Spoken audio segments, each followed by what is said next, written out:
Hello and happy Valentine's Day. Welcome back to another video. So today I'm going to do part 2 to a video that I did a little bit ago. So this video is going to be a recommendations video dedicated to horror books that have romance subplots. If you haven't seen part 1, I will link it down in the description box so you can watch it and see what books I recommended in the first part. But I have 14 recommendations, which I thought was absolutely perfect because Valentine's Day is February 14th, so I felt like 14 recommendations made complete sense for this video.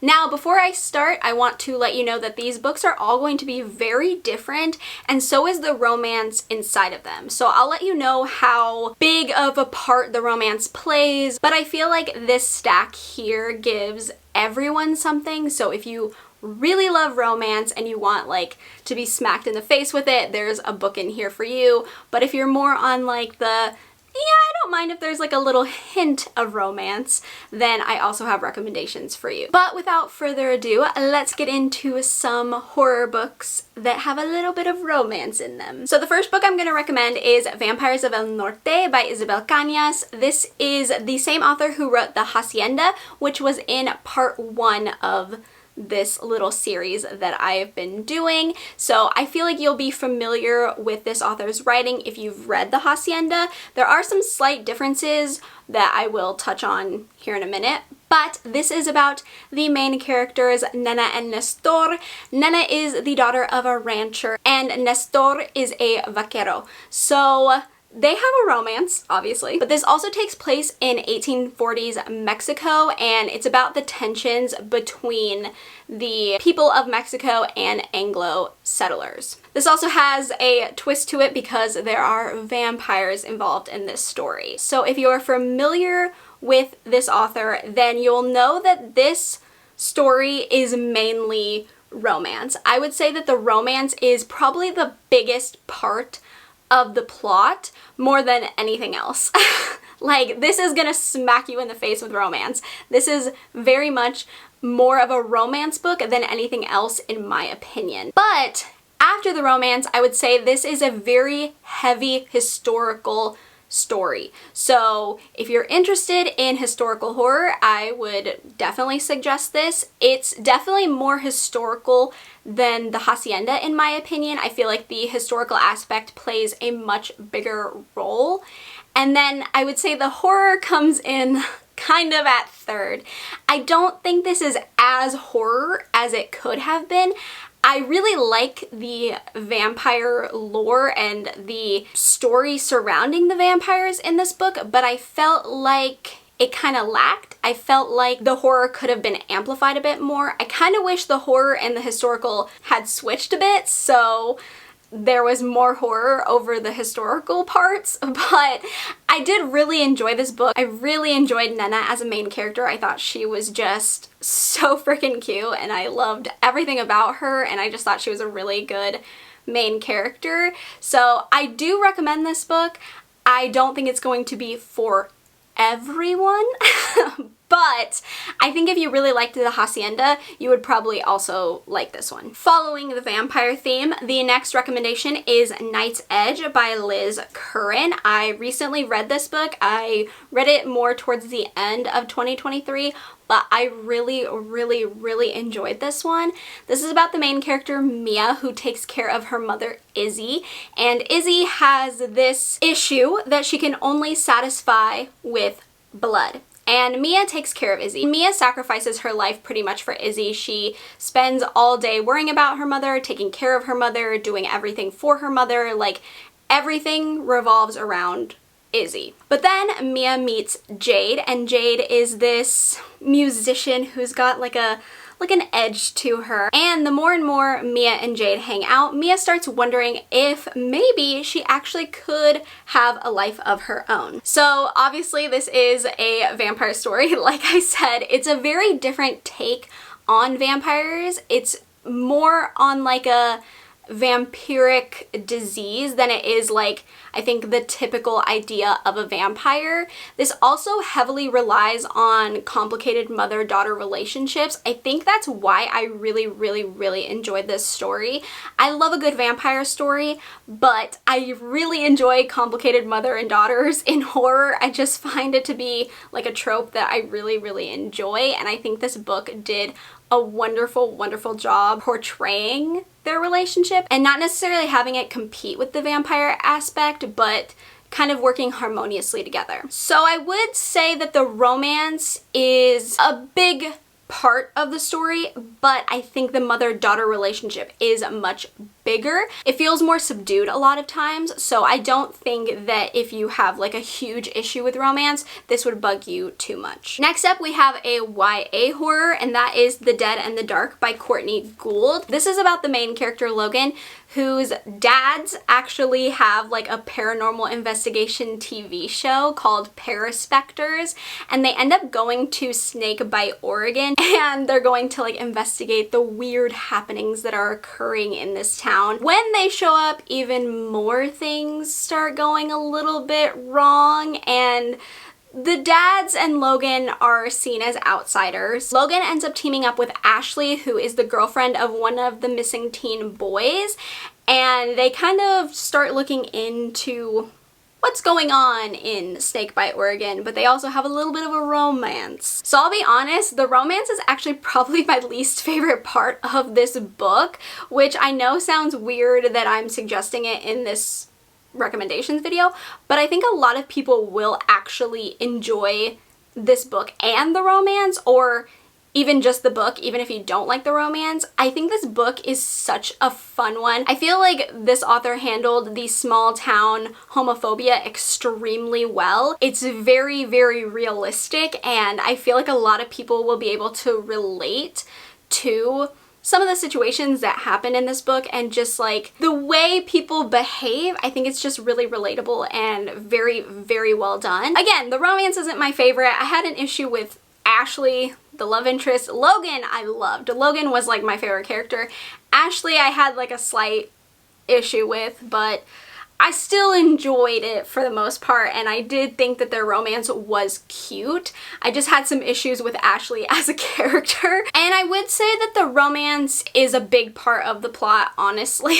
Mostly because it is a YA. I feel like YA horror does tend to lean into the romance a little more heavily than adult horror does. I just thought this was a good read, and I really want to read more from this author. Next up is The Vanishing by Wendy Webb. This is more of a modern gothic horror novel. I would say this is very much a subdued horror novel. I feel like gothic tends to be more subdued anyways, but this is about the main character, Julia, whose life has basically fallen apart, and she gets a knock on her door one day, and it's a strange man offering to get her a job as a companion for his elderly mother. But the twist is his elderly mother is a famous horror novelist, and Julia has always admired her, but everyone else thinks that she's dead.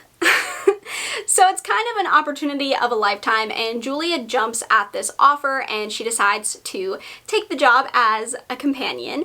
And when she moves into the manor that this woman is living in, there's just some odd, unexplainable things happening, and it's just very bizarre. There's a lot more things happening in this story, so I don't think you would get too overwhelmed if you don't love a ton of romance, but I also think that if you kind of don't really like romance in your books, this is gonna make you eye roll a little bit, because it's very much there. The other thing I really like about this book is I love gothic horror. It's a subgenre that I admire a lot, but I always tend to have issues with it. It's very hit or miss for me. It's always slow and drawn out and kind of boring, unfortunately.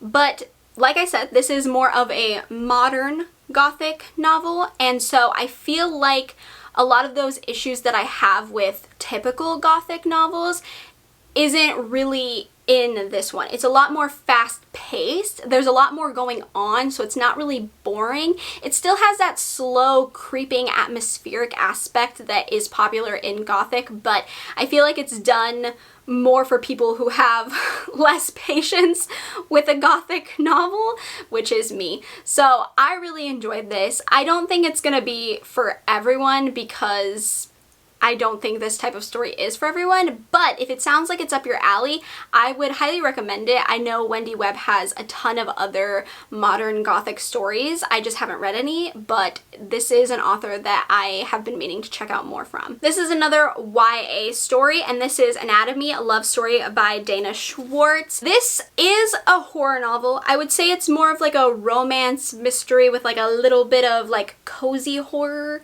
in this one, but this is about the main character Hazel, who really wants to be a surgeon, and she signs up for these lectures by this famous doctor, and she ends up getting kicked out because she is a girl, and you know, girls don't become surgeons, at least in this time period they don't. She ends up making a deal with this doctor, and he says that if she can pass the medical exam on her own without his lectures, he'll allow her to continue her career and become a surgeon. So she makes the deal. However, she knows she's not going to be able to do this without some cadavers.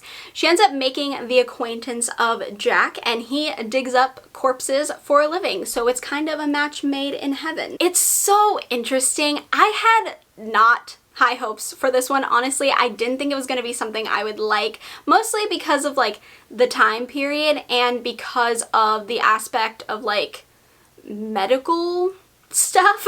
I didn't think I was going to really enjoy that, and there is a heavy focus on the medical aspect. Hazel does want to be a surgeon, so there is a lot of like medical speak and medical talk. It kind of threw me off at first, but Hazel is such an interesting character and I really loved her. I just thought she was so strong and just smart and brave, honestly, and I loved that about her. I just thought she was really cute. I do think that the mystery was actually very well done, which surprised me a little bit because I do feel like sometimes YA can't handle pulling off a mystery as well as having like a romance involved in it, but I actually think this YA succeeded a lot and I thought it was super well done. There is a sequel to this. This is a duology. The second one is called Immortality. I do own it, but I haven't read it yet. I'm very excited to read the sequel because this does end on a cliffhanger and I do want to know how the story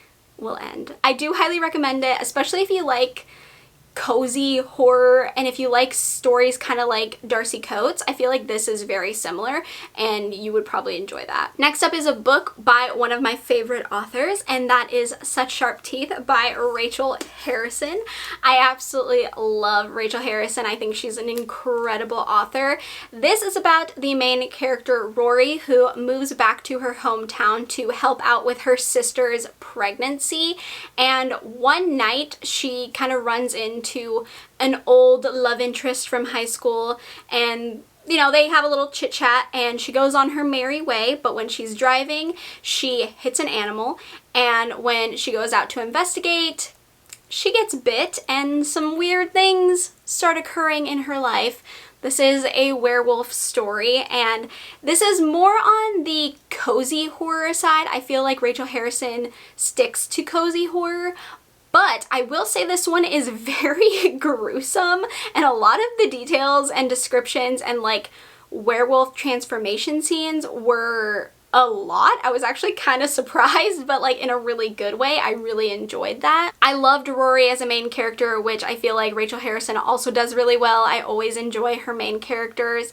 Again, there is a romance, but I would say the romance isn't as big of a part. It does become more of a bigger part more towards like the middle end, but there's also a lot of like family things happening. Rory has a very complicated relationship with her mother, which honestly goes into a lot of triggering subjects. I would check trigger warnings for this one just because there are some topics that are covered in here that I think could be not the most comfortable for some people to read. I absolutely loved it. Like I said, love complicated mother-daughter relationships. It's something I really enjoy with horror. I've loved every Rachel Harrison book I've ever read, and I loved this werewolf story. I loved the romance in it, and I just thought it was so well done. Next up is another YA book and another one of my favorite authors, and that is The Weight of Blood by Tiffany D. Jackson. I absolutely adore Tiffany D. Jackson. I think she's an incredible, incredible author, and if you haven't read anything from her, please change that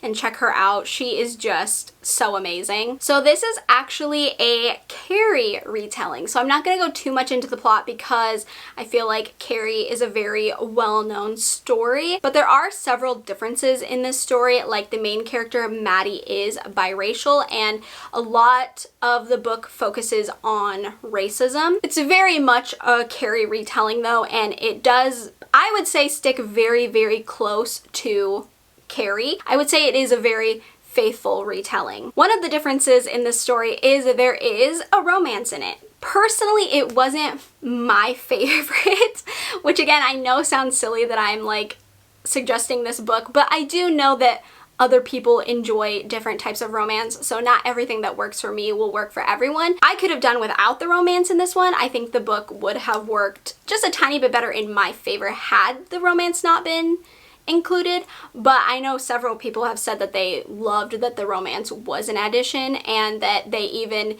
enjoyed it more than they typically do enjoy romance in horror. So don't let my opinion sway you. I would say that the romance has the biggest part halfway to the end of the book. YA does tend to lean heavily into the romance, so I think that's just a typical YA thing to do, so I'm not super surprised by it, but I do think people will love this, especially if you love Carrie, especially if you want to read books by Black authors. I would highly, highly, highly suggest this one. Another one of my favorite authors and another one of my favorite horror books is House of Hunger by Alexis Henderson. This is another vampire story, which I didn't mean to have so many vampire stories in it, but here we are. This is a story about Marion, who is living in poverty, and she ends up taking this job as a blood maid, and that means that she gives blood to the wealthy. This is very much a gothic novel, which, like I said earlier, I don't tend to love gothic, but this is the perfect example of how gothic can go so right. The atmosphere is incredible in this one. It is just jaw-dropping to read. The imagery and everything about it is so fascinating. Like, the story itself was super interesting to me, but just like the details about everything, and when you're reading, you just feel like you're there. There is like a little bit of romance in this. I don't think it's like a huge part of the story, but it's definitely like a little hint of romance. I think there is a much bigger plot at play. It is important to the story, and there is a reason for it being there, and I just thought this book was incredible. Again, you like gothic horror, or maybe you don't, but you want to try some out. I would highly recommend starting with this one because I think this is like perfect gothic. So I would recommend this if you like gothic, if you like vampires, and if you want to read more by Black authors. I highly recommend Alexis Henderson. She also wrote The Year of the Witching, which is also incredible. Next up is A House with Good Bones by T. Kingfisher. Now this is for the people who want like the tiniest hint of romance, because this one doesn't have that much. Honestly, it's like very, very much a hint. It's just like barely there, but I am including it because I do really love this story and I just think it should be included. This is about the main character Sam, who ends up going back home to stay with her mom for like an extended period of time, and her brother has been telling her that her mom seems a little bit off, but she kind of blew him off and she doesn't think that anything's really going on. But when she gets there, she realizes that the house that she's used to is very different, and her mother is very jumpy, and she's kind of like having these bursts of anger. She just seems very different, and there's also some weird things happening.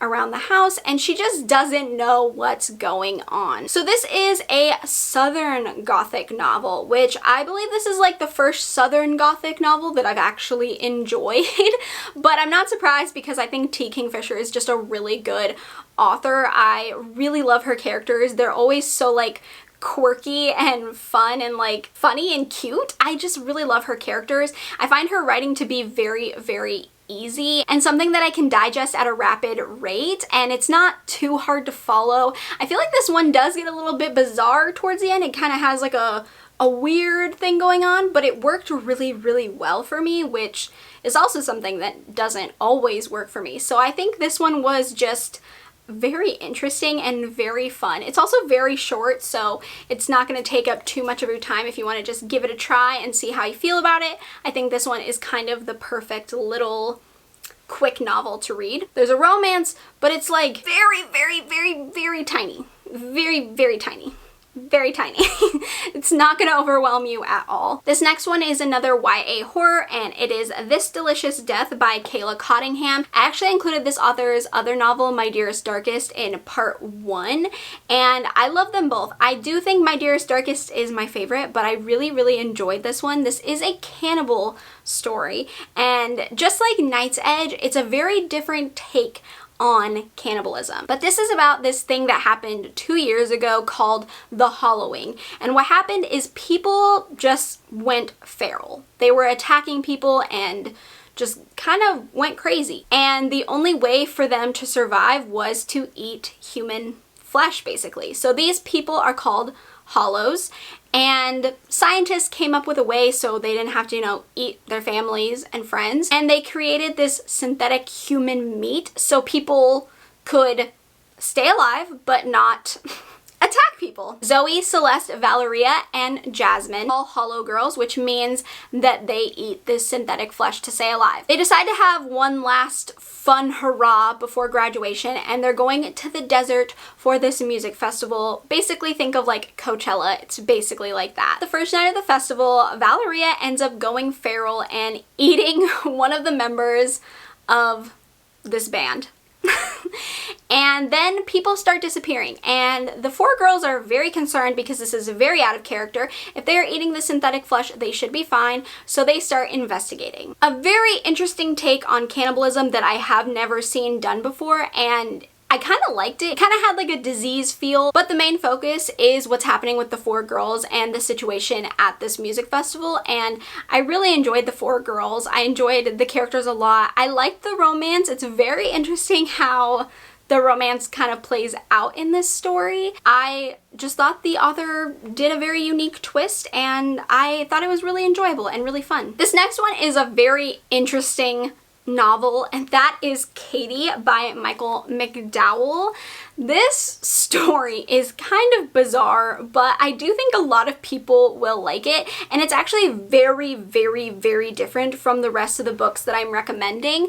But this is about the main character, Philo, and she ends up receiving this letter from her wealthy grandfather who's in distress, and he says that he's fearing for his life from this family that are called the Slape family. And Philo decides to obviously go see him and see what's going on and try to, you know, help him out. But when she gets there, she realizes that she is too late, and she ends up deciding to track down the Slape family through 1870s New York. One of the Slape family is named Katie. She's got psychic powers, and she also likes to bash people's heads in with a hammer. That's like her thing. So this is a very interesting story. I feel like this synopsis isn't quite what the book actually is. I think the book is very different than you'd expect it to be when you read this synopsis. It's a very, very slow, I'll be honest. The first half of this book kind of bored me, but the second half, which is where the romance primarily takes part, I was much more invested in that. I think that this book benefits from the romance, honestly. I'm gonna be completely honest here. I probably wouldn't have liked this as much if the romance hadn't been involved. But Philo, our main character, she's got like some bad luck. Things are always happening to her, and she's she's always hitting bump after bump, hurdle after hurdle. Our girl goes through the ringer, and you know, she keeps trying. I have to give her credit. She doesn't really give up, but she goes through a lot. I think the Slape family are very odd. I think Katie is a very interesting character. This doesn't necessarily work for me as like a slasher that like it's portrayed as, but it was an interesting book, and I did give it 4 stars overall because I liked the second half a lot, mostly because the romance was there. But yes, very interesting book. This also has animal cruelty / animal death in it, and it is very graphic, so please be warned about that. Okay, next up is another one of my favorite authors, and that is The Haunting of Maddie Clare by Simone St. James. I absolutely love Simone St. James, and I loved this book. This is set in 1920s England, and our main character, Sarah, is basically working at a temp agency. She kind of has a rough life. She ends up getting this job, and the guy that needs her help, his name is Alistair, and he needs us help because he is a paranormal investigator. He's looking into this haunting that is taking place in this barn by this 19-year-old maid named Maddie Clare. And she committed suicide in the barn, and that's why she's haunting it. And he needs Sarah's help because Maddie hates men. She does not like men, and every time he tries to talk to her, it just does not go well. He needs Sarah to go in and talk with Maddie and figure out what happened, why she is so distressed, and that way they can figure out how to help her. So the romance in this is definitely there. I would say that this is actually much more of like a supernatural haunting story though. This does have some like sex scenes in it though. I was very shocked. I didn't expect them at all, especially when this book takes place in 1920s. I just wasn't expecting, you know, like a sex scene to pop up. So if that puts you off, I definitely wouldn't recommend that, but I personally enjoy that. I thought it was like a fun surprise. I was, you know, happy to see it in there. I thought it was a little bit more enjoyable because of that. If you don't like explicit sexual scenes, I don't know if this one would be for you, but I think the ghost story of this one is extremely well done, and it was really interesting and very spooky actually. I wasn't quite sure it was going to be that exciting, but I actually really enjoyed everything about this one. This next book is Hold Back the Tide by Melinda Salisbury. This is another YA. I actually didn't know this was YA when I picked it up, but this is a YA horror story, and this is about the main character, Alva. She believes that her father murdered her mother. That's all I'm gonna tell you about it because honestly, this book is not what it seems. It is not what you expect at all. It threw me for a loop. I had no idea what was gonna happen in this story, but it actually really surprised me, and I ended up enjoying it a lot, especially for what this book actually is. I didn't expect to like it as much, but it was very fun. I actually feel like the romance is a very small part of this story. It's definitely hinted at, and it's definitely like there, but it's not the main focus of this story. It's just like a little glimpse here and there, a little something here and there, but the main story is much more the priority. And again, it's just a really surprising story. I can't tell you too much because I think it would just ruin everything about it, and I don't want to ruin this one for you. So I think if it sounds like something you would enjoy, it also takes place in Scotland. It's definitely a fun setting. It was just a very interesting one, but I highly enjoyed it. It was weird, but in a good way. Our last recommendation is actually a manga series. So I know this won't be for everyone. I know not everyone likes manga, but this is a horror romance manga, and I thought it would be fun to include it because I've read like 6 volumes of it and I've had a good time with it. So I think a lot of people would also like this one, and it is called Love and Heart. This is a very weird manga. I'm not gonna lie to you. It's very odd, but it is a lot of fun, and I feel like there's more to it. It feels like we're only kind of at the surface right now. I could be wrong. I've only read 6 volumes. So this is about the main character. She is a college freshman, and she comes home one day and finds that she has an unexpected male roommate. And when he introduces himself, he tells her that he is a childhood friend, but she doesn't really remember him. So he's telling her all these things, and she's like, yeah, okay, that makes sense, sure, okay. and he's very attractive, he's very nice, he's very thoughtful, he's very caring, and he always seems to be there when she needs him. When she gets herself into a situation or, you know, something happens, he just kind of pops out of nowhere. And she doesn't think too much of it, to be honest. She kind of just is like, yeah, he's such a thoughtful guy. It's always just a coincidence. But there is something slightly unsettling about this story because while he does seem very charming and very nice, and some of his story checks out, some doesn't. And, you know, he does show up every time she needs him, so it's a little odd. It's a little weird. I think the idea of itself that she's just very trusting of this guy and he could be anyone is a little frightening.